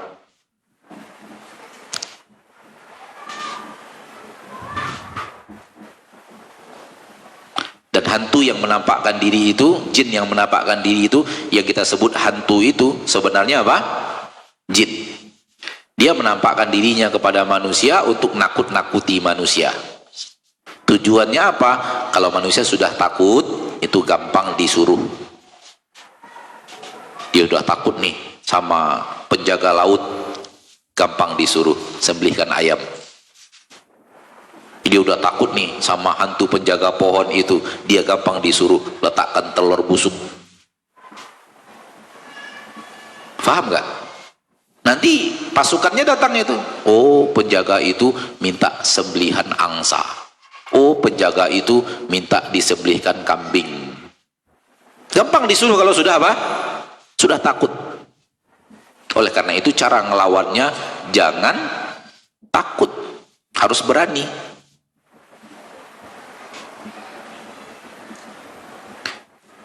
Ini anak ingin sampaikan kepada antum rahasia dari alam jin. Rahasia ya.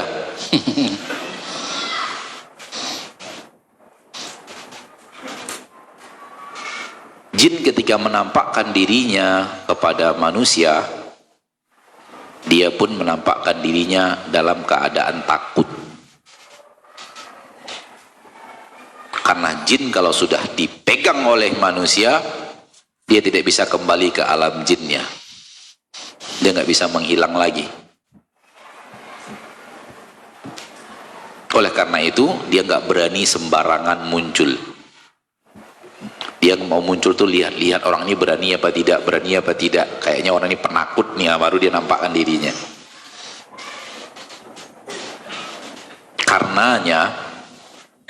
Karenanya siapapun yang pernah benar-benar melihat hantu, bukan cerita ya, jangan cerita itu banyak ngorong-ngidulnya nggak jelas. Siapapun yang pernah melihat hantu, benar-benar melihat hantu, bertemu kita orang yang benar-benar menyaksikan adanya hantu jin yang merubah diri tadi, itu silahkan dengar dari dia, jin itu menampakkan dirinya dari jarak jauh, bukan dari jarak dekat.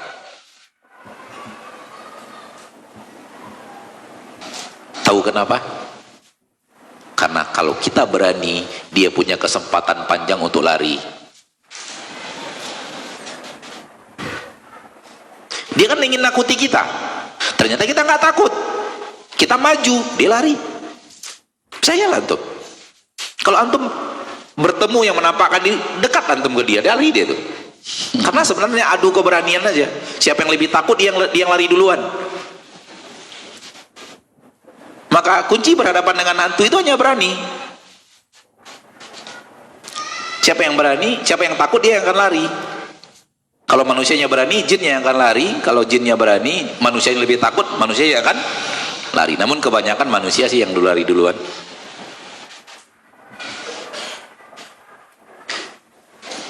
Ana yakin di antara kita sekarang sudah berumur 50 tahun, 60 tahun, mungkin ya 40 tahun, 30 tahun.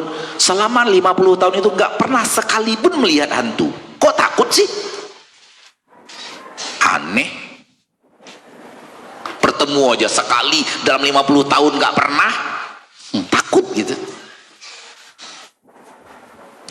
Ini pengaruh cerita, baik cerita dari lidah ke lidah, atau cerita by film, atau cerita by tulisan, sehingga melahirkan sifat takut duluan. Padahal aneh, kita lihat pun nggak pernah, dikerjain pun nggak pernah, kok takut? Ini pengaruh cerita. Dan pengaruh kakak-kakak kita dulu menakut-nakuti kita dengan hantu. Awas, ada hantu gitu. Akhirnya udah tertanam sifat takut hantu dari kecil.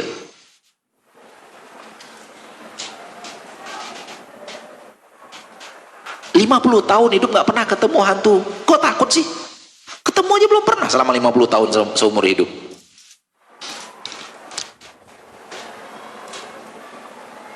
Jadi seperti itu yang bisa Anda jawab dari pertanyaan. Nah, Baik, selanjutnya Ustadz mohon nasihatnya untuk kami agar lebih teguh di atas manhaj sunnah ini, serta agar lebih kuat iman dan semangat kami dalam menjalani hidup di zaman yang semakin banyak fitnah dan huru-hara. Syukran Ustadz. hadirnya antum di majelis-majelis seperti ini, hadirnya antum di kajian-kajian para asatizah yang dibuat, hadirnya antum dalam majelis-majelis ilmu, dan semangat antum membaca buku, mendengarkan video ceramah di media-media yang ada, itu adalah semua mengarah kepada situ. Nah, tidak perlu nasihat khusus. Maka rajinkan diri di majelis ilmu, rajinkan diri di kajian-kajian, baik secara langsung, itu yang paling utama, atau secara media. Nah, As-su'al bil lughatil arabiyyah. Ya Ustadz, uridu as-su'alul awal, ma farqu baina arsy wa kursi. As-su'al tsani, ma makna al-kursi. Syukran.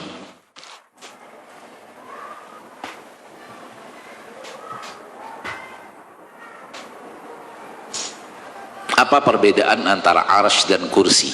Apakah dia adalah makhluk yang sama atau berbeda? Jawabannya berbeda. Jawabannya apa? Berbeda. Karena di dalam sebuah riwayat bahwa kursi terletak di atas langit dan arsy terletak di atasnya lagi. maka dia makhluk yang berbeda.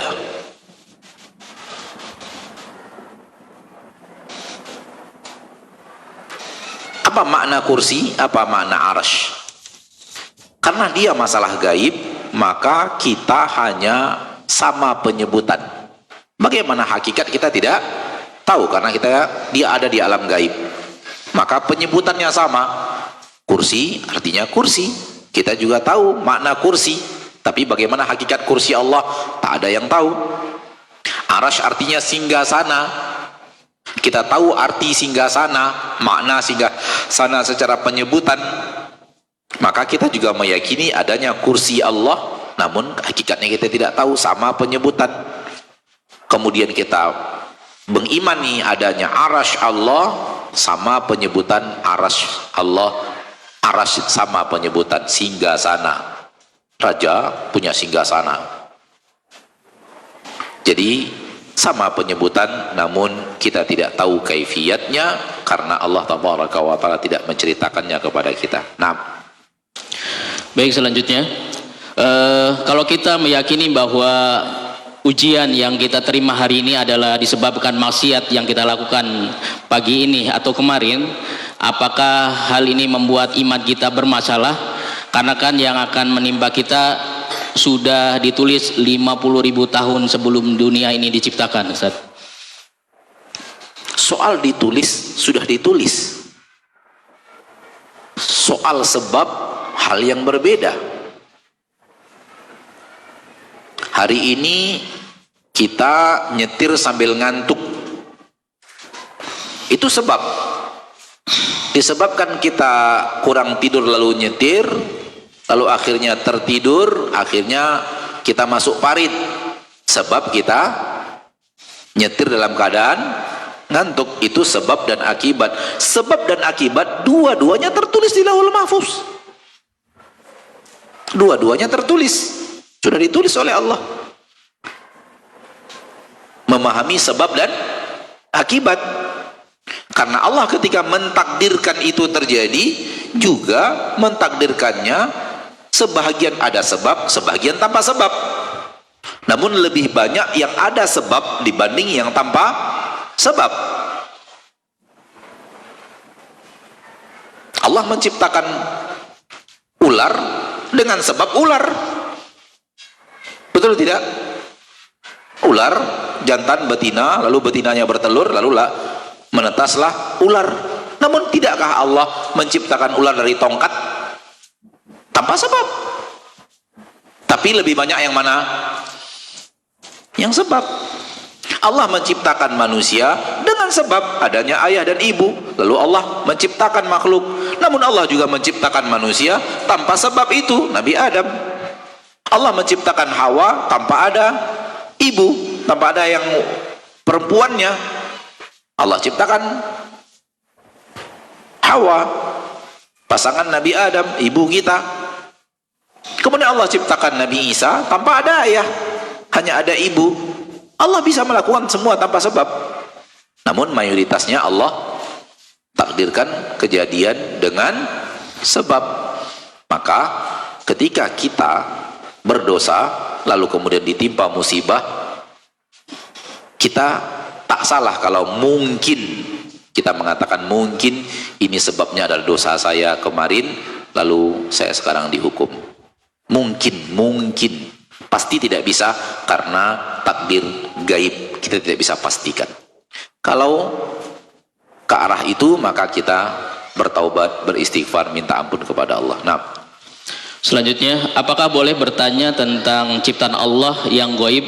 Seperti apakah malaikat dan syaitan akan mengalami kematian atau lainnya, atau sebaiknya tidak perlu agar menghindari subhat? Bertanya untuk ilmu tak masalah. Bertanya untuk nyari-nyari asal tanya gak bagus. Bertanya untuk membuat orang yang bertanya kewalahan menjawab juga gak bagus. Tapi kalau benar-benar untuk ilmu, saya ingin tahu, benar-benar ingin tahu. Kadang-kadang kan pertanyaan orang tidak ke arah itu, asal tanya, pengen berfantasi di dunia Begitu. Kalau untuk ilmu silakan. Misalnya, Ustadz, jin dan malaikat apakah akan mati juga, Ustadz? Karena di dalam Al-Quran Allah menyebut kullu nafsin dha'iqatul maut. Masuk nggak malaikat juga, Ustadz? Ya masuk. Semua malaikat juga akan mati, semua jin juga akan mati. Karena ayat itu umum, semua yang hidup dari makhluk pasti akan mati. Nah, Baik, selanjutnya, gimana hukumnya tidak menuruti keinginan orang tua yang melanggar syariat, dalam ini praktek dukun, dan bagaimana cara kita sebagai anak untuk menasihati orang tua untuk menghentikan praktek perdukunan? cara menasihati adalah menasihati. Itulah cara menasihati, adalah menasihati, mengomongkannya, mengatakannya, baik mengatakannya dengan lisan atau mengatakannya dengan tulisan. Itulah cara menasihati, dan masing-masing orang punya kemampuan berbeda-beda dalam cara menasihati, dalam mencari cara menasihati, mencari kata-kata menasihati. Namun inti menasihati adalah menasihati.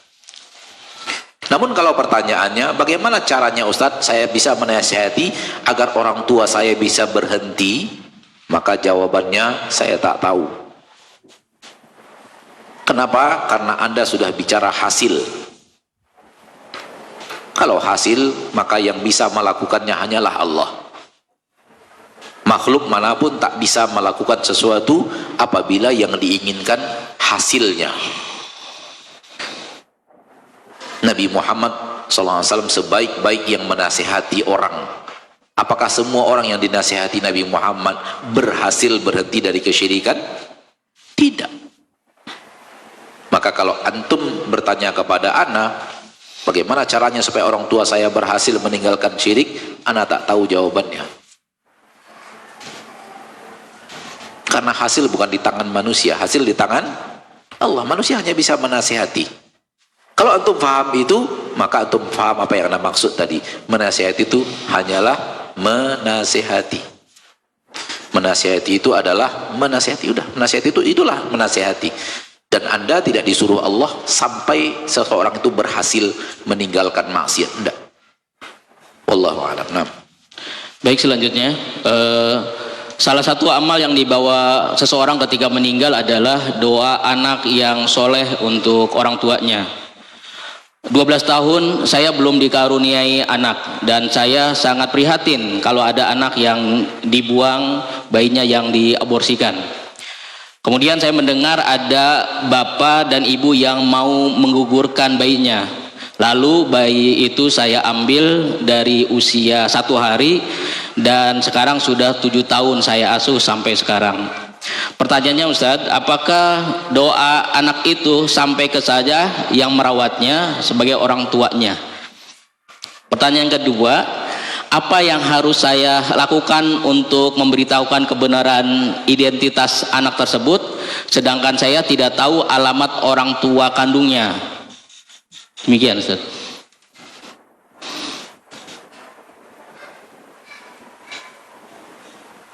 Pertama sekali, pertanyaan pertama, apakah doa anak ini sampai kepada saya? Saya akan bertanya balik, ketika anak ini ngirim doa, dia ngirimnya pakai apa? Pakai JNT?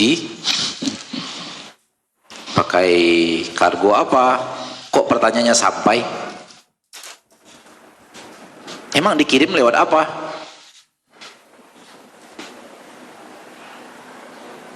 Kita ingin kirim doa ke orang tua kita, kok ngirim sih?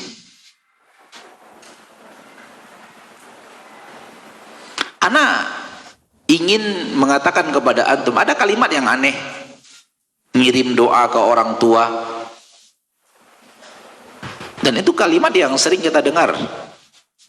Ayo kita kirimkan Al-Fatihah, ayo kita kirimkan doa untuk orang yang sudah meninggal, ayo kita kirim doa untuk orang-orang yang sudah berwakaf di masjid ini, kirim lewat apa? Kargonya namanya apa ngirim doa itu? Bukankah kita berdoa kepada Allah? Iya atau tidak? Dan seluruh doa yang kepada Allah sampai nggak kepada Allah? Sampai. Kok tanyanya ke orang tua? Kita ngirim doa ke orang tua. Kita doanya ke Allah kok. Kok sampainya ke orang tua? Antum melihat nggak keanehan itu? Seorang berdoa kepada Allah, kok sampainya ke orang tua? Ayo kita kirim doa ke orang tua. Kok kirim ke orang tua? Bukannya doa antum kepada Allah?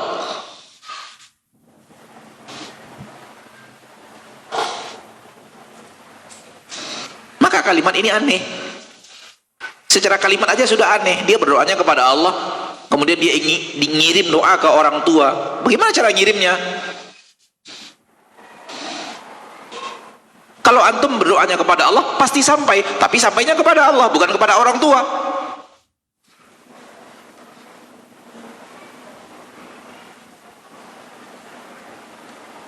Tapi ayo kita kirimkan pahala Al-Fatihah kita ke orang tua. Ada titik benarnya secara kalimat. Kirimkan, mengirimkan pahala untuk orang tua. Ada kalimat. Memang saya ingin dapat pahala, kemudian pahala ini ingin saya sampaikan ke orang tua. Ada. Tapi kalau doa tidak bisa. Doa kepada Allah nggak bisa ke orang tua.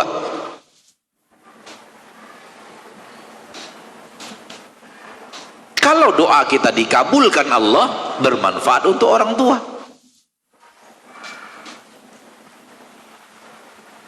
Adapun pahala, maka kalau si anak yang soleh melakukan ketaatan, orang tuanya dapat pahala tanpa harus dikirim-kirim. Hal yang salah kalau anak nggak ngirim berarti orang tuanya nggak dapat, kalau dikirim baru dapat gitu. Itu praktik dunia itu.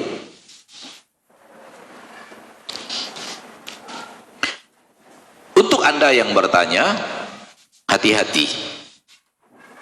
Pertama, jangan sekali-kali Anda nisbatkan anak itu kepada Anda. Haram hukumnya menisbatkan yang bukan anak kepada orang tua yang palsu. Beritahu dia, orang tuanya bukan kita. Dia adalah anak seseorang. Terangkan saja apa adanya, lebih baik dari usia kecil. Karena anak kecil, anak yang sulit untuk sedih. Sedih itu jauh dari dunia anak kecil. Maka keinginan orang banyak nantilah itu tidak benar. Dari kecil dia sudah tahu kita bukan orang tuanya. Hati-hati berikutnya kalau dia sudah balik. Kalau dia laki-laki tidak mahram dengan istri kita. Kalau dia perempuan tidak mahram dengan suami kita, udah nggak bisa lagi bersama kita dalam kondisi bagaikan anak kecil. Kalau anak kecil memang aurat belum wajib untuk tertutup di depannya. Awit tiflil ladzi lam yudhiru ala auratin nisa, awit tiflil ladzi lam yadhharu ala auratin nisa. Anak-anak kecil yang belum mengerti tentang aurat wanita itu masih boleh buka aurat di depannya. Hal yang sama kalau dia adalah perempuan, suami kita tidak mahram bersamanya. Maka ketika dia sudah balik, harus dari dia orang asing ada di rumah kita, harus tidak bersama kita lagi. Tidak mesti berbuat baik kepada seseorang, dia harus hidup di rumah kita bagikan anak kita. Itu nafsu kita, bukan kebenaran. Wallahu a'lam. Tapi pertanyaan terakhir Ustaz, insyaallah penutup. Bagaimana membedakan antara bisikan nafsu, bisikan akal dan bisikan setan? Dan bagaimana cara mengendalikan bisikan tersebut ketika sedang sholat? Intinya adalah kalau itu salah dalam syariat, tinggalkan. Untuk mengetahui ini bisikan setan kah, bisikan nafsu kah, bisikan ini kah, nggak tahu. Nafsu juga punya keinginan, setan juga bisa membisikkan. Apakah itu dari ini atau dari itu, kita tidak tahu. Ada di alam gaib sana. Bentuk nafsu aja kita tidak tahu kayak apa bentuknya. Tetapi Allah mengatakan nafsu mengajak kita kepada keburukan. Taulah kita bahwa nafsu kita menarik kita kepada keburukan. Syaitan juga mengajak kepada maksiat. Itu kita tahu, tapi bisikan ini, apakah ini bisikan nafsu, bisikan syaitan? Atau dua-duanya sekaligus? Allahu a'lam. Intinya adalah itu salah, tinggalkan. Tanpa harus bisa kita bedakan, harus saya bisa membedakan mana bisikan nafsu, mana bisikan syaitan.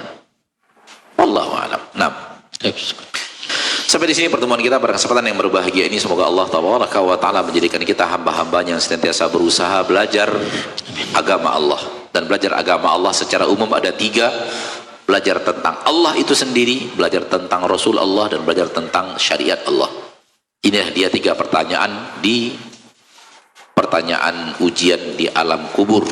Yang berhasil menjawabnya dengan izin Allah dan bantuan Allah, maka akan mendapatkan nikmat kubur. Yang gagal karena tidak Allah bantu, karena tidak Allah turunkan pertolongan taufik untuk menjawab, maka akan mendapatkan adab Allah. Dan Allah akan memberikan taufiknya bagi orang-orang yang di dunia memang ingin mengetahui siapa Robnya dan belajar tentang Robnya, ingin mengetahui Rasulullah SAW dan ingin belajar tentang Rasulullah SAW, dan ingin mengetahui dan belajar tentang agama Allah. Apa yang Allah turunkan, apa yang ada dalilnya, apa yang tidak, apa yang benar-benar agama Allah, apa yang karangan manusia. Dengan ini mudah-mudahan kita bisa dapatkan taufik dari Allah dan bantuan tathbit dari Allah ketika menjawab pertanyaan malaikat di alam barzakh. Semoga Allah wafatkan kita semua di atas husnul khatimah, dan semoga Allah maafkan kita di yaumil hisab. Subhanakallahumma wa bihamdika asyhadu an la ilaha illa anta astaghfiruka wa atubu ilaik. Walhamdulillahi rabbil alamin. Wassalamualaikum warahmatullahi wabarakatuh. Waalaikumsalam warahmatullahi.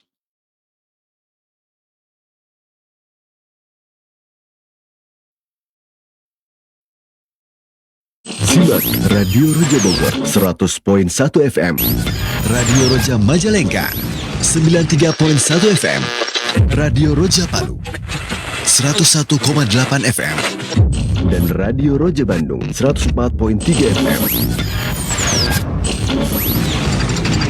Menyebar